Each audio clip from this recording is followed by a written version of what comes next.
Hello दोस्तों, स्वागत है आप सभी का हमारे चैनल हिंदी साहित्य साधना में।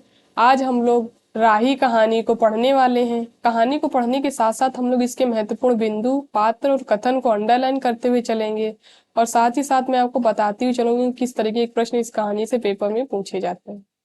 तो चलिए वीडियो को स्टार्ट करते हैं। राही कहानी का प्रकाशन 1947 ईस्वी में हुआ था और हंस पत्रिका में हुआ था और इसकी रचनाकार हैं सुभद्रा कुमारी चौहान। राही कहानी जो है सुभद्रा कुमारी चौहान के सीधे साधे चित्र कहानी संग्रह में संकलित है।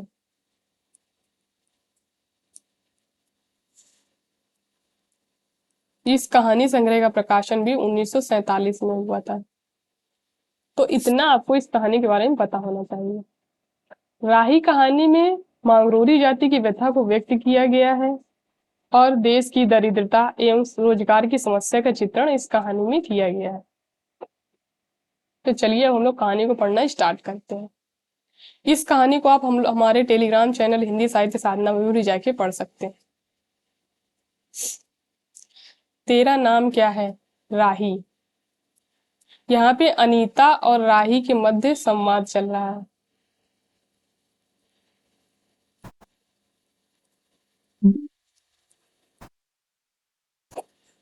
तेरा नाम क्या है राही? तुझे किस अपराध में सजा हुई?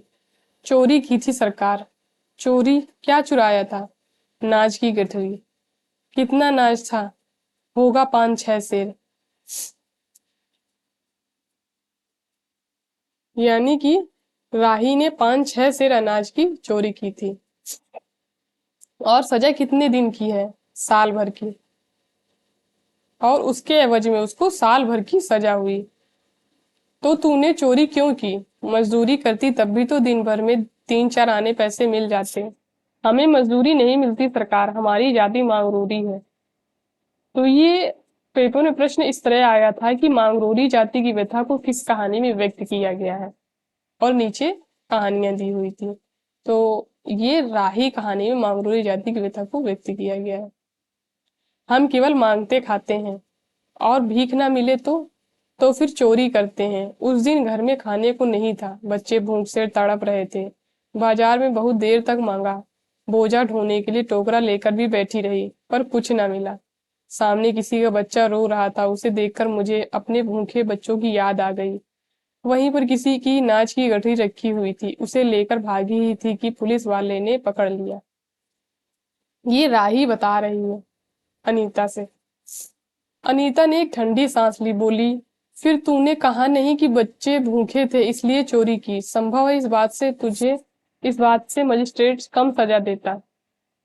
हम गरीबों की कोई नहीं सुनता सरकार। बच्चे आए थे कचहरी में, मैंने सब कुछ कहा पर किसी ने नहीं सुना।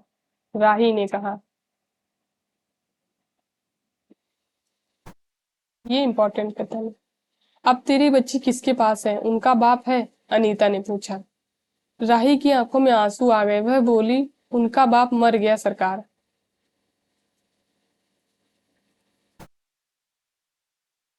जेल में उसे मारा था और वहीं अस्पताल में वह मर गया। अब बच्चों का कोई नहीं है। तो राही के बच्चों का जो बाप था वो उसको पुलिस वालों ने मारा था, तभी वो अस्पताल में मर गया था। तो तेरे बच्चों का बाप भी जेल में ही मरा। वह क्यों जेल गया था? अनीता ने प्रश्न किया। उसे तो बिना कसूर ही पकड़ लिया था सरकार।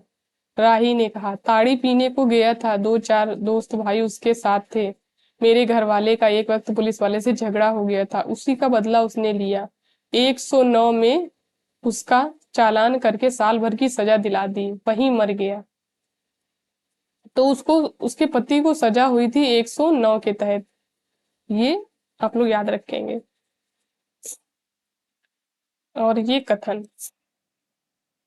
अनीता ने एक दीर्घ श्वास के साथ कहा, अच्छा जा अपना काम कर। राही चली गई। अनीता सत्याग्रह करके जेल आई थी। पहले उसे बी क्लास दिया गया था, फिर उसके घर वालों ने लिखा पढ़ी करके उसे ए क्लास दिलवा दिया। ये उसे बी क्लास में थी अनीता पहले। अनीता के सामने आज एक प्रश्न था। वह सोच रही थी कि देश की दरिद्रता और इन निरीह गरीबों के कष्टों को दूर करने का क्या कोई उपाय नहीं है। हम सभी परमात्मा की संतान हैं, एक ही देश के निवासी। कम से कम हम सबको खाने पहनने का समान अधिकार है ही। फिर यह क्या बात है कि कुछ लोग तो बहुत आराम से रहते हैं और कुछ लोग पेट के अन्य के लिए चोरी करते हैं। उसके बाद विचारक ही की अदूरदर्शिता के कारण या सरकारी वकील के चातुर्यपूर्ण जिरह के कारण छोटे छोटे बच्चों की माताएं जेल भेज दी जाती हैं। उनके बच्चे भूखे मरने के लिए छोड़ दिए जाते हैं। एक और तो यह कैदी है जो जेल आकर सचमुच जेल की जीवन के कष्ट उठाती है। और दूसरी ओर है हम लोग जो अपनी देशभक्ति और त्याग का ढिंढोरा पीटते हुए जेल आते हैं। हमें आमतौर से दूसरे कैदियों के मुकाबले में अच्छा बर्ताव मिलता है, फिर भी हमें संतोष नहीं होता। हम जेल आकर ए क्लास और बी क्लास के लिए झगड़ते हैं। जेल आकर ही हम कौन सा बड़ा त्याग कर देते हैं। जेल में हमें कौन सा कष्ट रहता है सिवाय इसके कि हमारे माथे पर नेतृत्व की सील लग जाती है। हम बड़े अभिमान से कहते हैं कि यह हमारी चौथी जेल यात्रा है, यह हमारी पांचवी जेल यात्रा है, और अपनी जेल यात्रा के किस्से बार बार सुनाकर आत्मगौरव अनुभव करते हैं। ये अनीता के मन में विचार उठ रहे हैं। तात्पर्य यह है कि हम जितनी बार जेल जा चुके हैं उतनी ही सीढ़ी हम देशभक्ति और त्याग से दूसरे से ऊपर उठ जाते हैं, और इसके बल पर जेल से छूटने के बाद कांग्रेस को राजकीय सत्ता मिलते ही हम मिनिस्टर, स्थानिक संस्थाओं के मेंबर और क्या क्या हो जाते हैं। अनीता सोच रही थी, कल तक जो खद्दर भी ना पहनते थे, बात बात पर कांग्रेस का मजाक उड़ाते थे, कांग्रेस के हाथों में थोड़ी सी शक्ति आते ही वे कांग्रेस भक्त बन गए, खद्दर पहनने लगे, यहाँ तक कि जेल में भी दिखाई पड़ने लगे। वास्तव में यह देशभक्ति है या सत्ता भक्ति? ये इंपॉर्टेंट कथन है, ये पेपर में आ सकता है। अनीता के विचारों का तांता लगा हुआ था, यानी कि उसके दिमाग में अनेक तरीके के विचार उठ रहे थे। वह दार्शनिक हो रही थी, उसे अनुभव हुआ जैसे कोई भीतर ही भीतर उसे काट रहा हो। अनीता की विचारावली अनीता को ही खाए जा रही थी। उसे बार बार यह लग रहा था कि उसकी देशभक्ति सच्ची देशभक्ति नहीं वरन मजाक है। उसे आत्मग्लानि हुई और साथ ही साथ आत्मानुभूति भी। अनीता की आत्मा बोल उठी, वास्तव में सच्ची देशभक्ति तो इन गरीबों के कष्ट निवारण में है। ये कोई दूसरे नहीं, हमारी भारत माता की ही संतानें हैं। इन हजारों लाखों भूखे नंगे भाई बहनों को की यदि हम कुछ भी सेवा कर सके तो, थोड़ा भी कष्ट निवारण कर सके तो सचमुच हमने अपने देश की कुछ सेवा की। हमारा वास्तविक देश तो देहातों में है।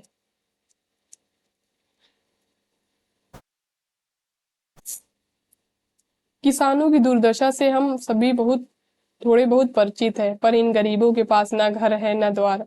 अशिक्षा और अज्ञान का इतना गहरा पर्दा इनकी आंखों पर है कि होश संभालते ही माता पुत्री को और सास बहू को चोरी की शिक्षा देती है, और उनका यह विश्वास है कि चोरी करना और भीख मांगना ही उनका काम है।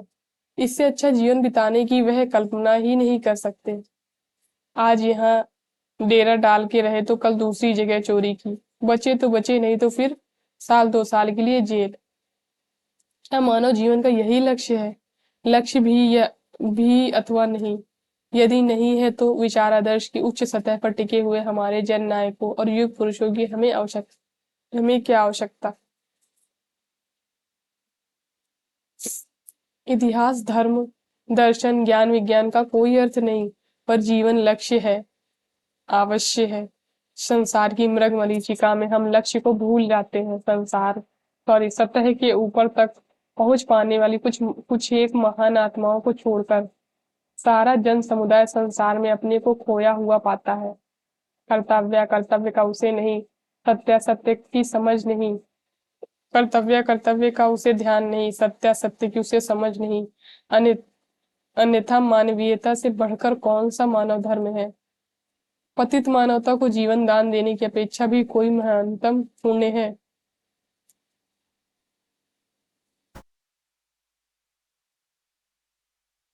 राही जैसी भोली भाली किंतु गुमराह आत्माओं के कल्याण की साधना जीवन की साधना होनी चाहिए। सत्याग्रही की यही प्रथम प्रतिज्ञा क्यों ना हो? देशभक्ति का यही मापदंड क्यों ना बने? अनीता दिन भर इन्हीं विचारों में डूबी रही। शाम को भी वह इसी प्रकार कुछ ना कुछ सोचते सो गई।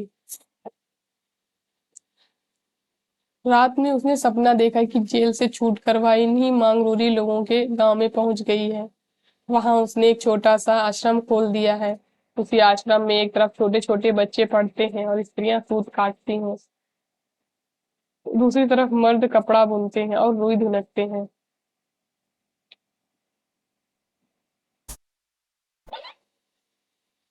हाँ, हाँ।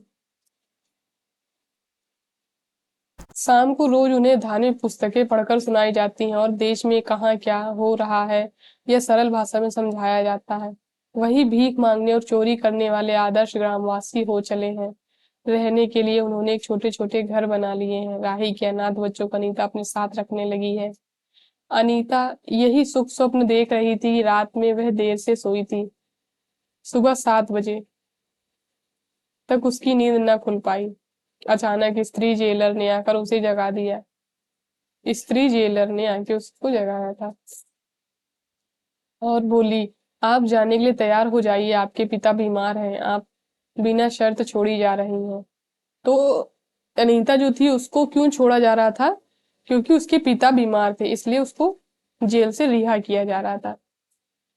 आप बिना शर्त छोड़ी जा रही हैं। अनीता अपने स्वप्न को सच्चाई में परिवर्तित करने की एक मधुर कल्पना ले घर चली गई। तो यहाँ से हमारी ये कहानी खत्म होती है।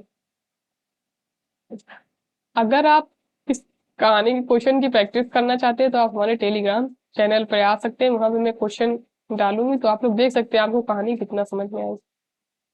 कल हम लोग इस कहानी के नोट्स को करेंगे। तो धन्यवाद दोस्तों मेरे वीडियो को लास्ट तक देखने के लिए। अगर वीडियो पसंद आए तो लाइक करिए, शेयर करिए और हमारे चैनल को सब्सक्राइब करिए।